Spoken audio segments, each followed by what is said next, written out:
রাতের বেলা সূরা মুলক পড়ার অভ্যাস করেন। নবী সাল্লাল্লাহু আলাইহি ওয়াসাল্লাম এই সূরাটাকে বলেছেন এই সূরা কবরের আযাব থেকে বাঁচাই দিবে ইনশাআল্লাহ। উসমান রাদিয়াল্লাহু আনহু সামনে জান্নাত জাহান্নামের আলোচনা করা হলে তিনি কাঁদতেন না, খুব কম কাঁদতেন, কিন্তু কবরস্থানে কবর দেখলে তার দাড়ি অশ্রু দিয়ে ভিজে যাইত। আর এই জায়গায় যে পার পাবে সে সব জায়গায় পার পেয়ে যাবে ইনশাআল্লাহ।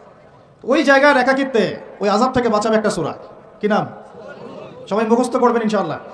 মাত্র 30টা আয়াত আছে। নবীজি বলেছেন এই সূরা তার পাঠকারীর জন্য সুপারিশ করবে আল্লাহর সামনে, মানে সুপারিশ করবে আল্লাহ পাকের সাথে জোর করবে, না আমার পাঠকারীকে মাফ করে দাও, দিতেই হবে। এক পর্যায়ে আল্লাহ পাক মাফ করে দিবেন ইনশাআল্লাহ। তো এই সূরাটা 30টা আয়াত আছে। নবীজি বলেছেন আমার মন চায় সবাই যেন এই সূরাটা মুখস্থ করে। তো নবীর একটা মন চায়, আমরা সেটা করবো না ইনশাআল্লাহ। দুইটা সূরা আমাদের মুখস্থ থাকা দরকার সবার। বড় বড় সূরার কথা বলছি, ছোট ছোট সূরা তো আপনারা সবাই অনেকে জানেনই। একটা সূরা ইয়াসিন, একটা হলো সূরা মুলক। সূরা ইয়াসিন পড়বেন একেবারে সকালবেলা ফজরের পরে, এবং ইনশাআল্লাহ বড় বড় বুজুর্গানের দিন যারা ছিলেন তাদের ডেইলি রুটিনের মধ্যে সূরা ইয়াসিন থাকতোই থাকতো। এটা তেলাওয়াত করে তারা হাজত পেশ করতেন আল্লাহর কাছে, এবং এর ওসিলা আল্লাহ পাক ওই হাজত পূরণ করে দিতেন। এটা পরীক্ষিত আমল। সূরা ইয়াসিন সবার কলিজার মধ্যে থাকা চাই, আল্লাহ পাক তৌফিক দান করেন। আর রাতের বেলা পড়বেন সূরা মুলক। কোন সূরা? যদি আরও পারেন সূরা ওয়াকিয়া পড়বেন। অনেকে বলেন রিজিকের সমস্যা, রিজিকের সমস্যা দূর হওয়ার অন্যতম একটা আমল হচ্ছে সূরা ওয়াকিয়ার তেলাওয়াত। রাতের বেলা কোন সূরা? ইযা ওয়াকাআতিল ওয়াকিআ লাইসা লিওয়াকাআতিহা কাযিবা, এই সূরাটা তেলাওয়াত করবেন রাতের বেলা। আরও একটা সূরা আছে রাতে তেলাওয়াত করার জন্য, আলিফ লাম মিম সিজদা। আলিফ লাম মিম সিজদা, এটাও তেলাওয়াত করতে পারেন।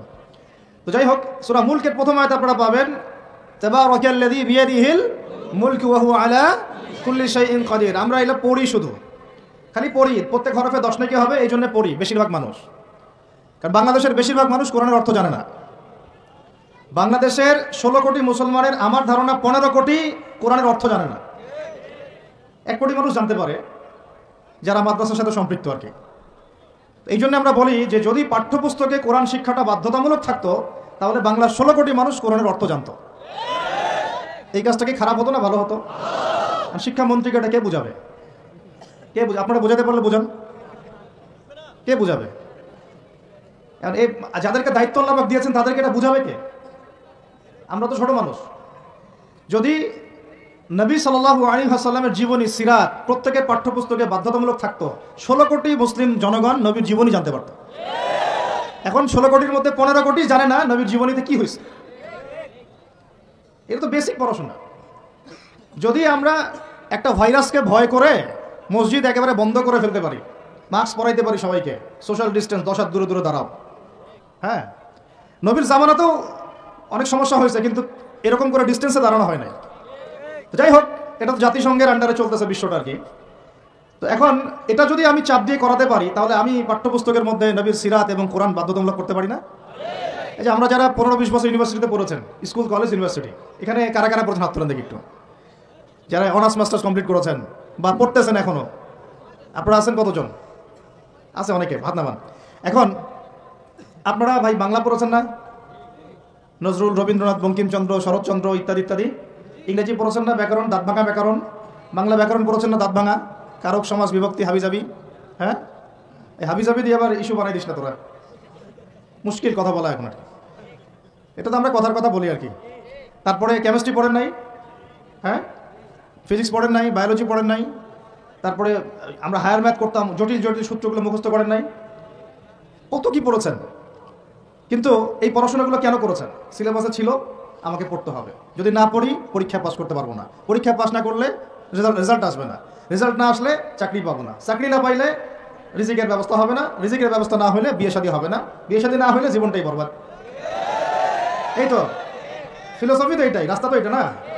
এখন চাপ দিয়ে এত কিছু পড়লেন, বিসিএস কোচিং করেছেন অনেকেই চাকরির পরীক্ষা দিচ্ছেন, নিয়োগ বিজ্ঞপ্তির পরীক্ষা দিচ্ছেন, প্রাইমারি পরীক্ষা দিচ্ছেন, সবই পড়তেছেন। আমি নিজেও পড়েছি এগুলো আমার মুখস্থ ছিল সব, এখনও হয়তো ধরলে বলতে পারবো কিছু, যদিও এগুলোর চর্চা আমরা বন্ধ করে দিয়েছি।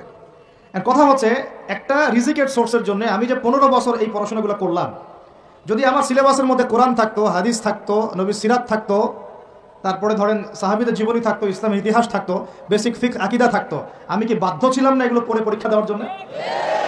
তখন আমাদের এই জেনারেশনের ইসলামিক শিক্ষায় উন্নতি হইতো না?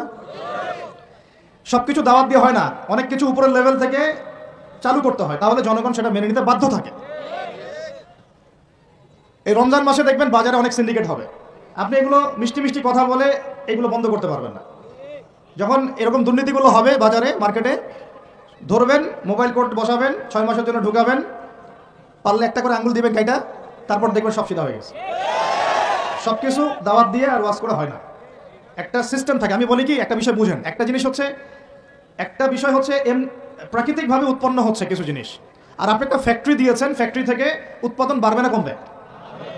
আপনি হাতে উৎপাদন করতেছেন একটা জিনিস, মনে করেন কাপড়ে পাঞ্জাবি জুব্বা, আর জুব্বার একটা ফ্যাক্টরি দিয়েছেন, উৎপাদন কোথায় বেশি হবে? রাষ্ট্র হচ্ছে সেই ফ্যাক্টরি যেটা সব দিক থেকে উৎপাদন বাড়াতে পারে। আমরা দাওয়াত দিচ্ছি এখন ইন্ডিভিজুয়ালি, ব্যক্তিগতভাবে একে একে মানুষ চেঞ্জ করার দাওয়াত দিচ্ছি আমরা। বুঝতে পারতেছি পার্থক্যটা? যে আয়াত থেকে এদিকে চলে আসছি, তাবারাকাল্লাযী বিয়াদিহিল মুলক, তাবারাকাল্লাযী, বরকতময় সেই সত্তা, মহা পবিত্র, মহা বরকতময় সেই সত্তা। কোন সত্তা? বিয়াদিহিল মুলক, যার হাতে আছে সার্বভৌমত্ব। মুলক মানে কি? রাজত্ব, ক্ষমতা বা সার্বভৌমত্ব। রাজত্ব, ক্ষমতা বা সার্বভৌমত্ব, তিনটা শব্দ বললাম। ডিকশনারিতে চেক করে দেখেন মূল শব্দের অর্থ কি।